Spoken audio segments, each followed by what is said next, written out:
তো তোমরা দেখো আজকে আমরা পাস্তা বানাচ্ছি। এটা ফুলবে তো। ওখানে কড়াই বসানো আছে, রাঁধুনি এখানে রান্না করছে আর এই পাস্তা ফোটানো হচ্ছে।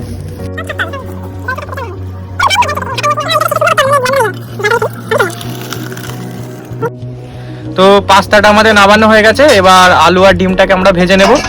দেওয়া হচ্ছে,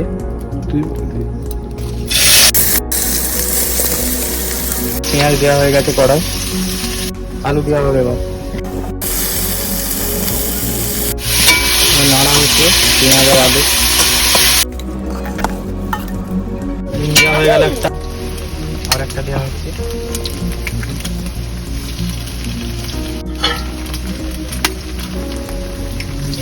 টোটাল 10টা দিয়ে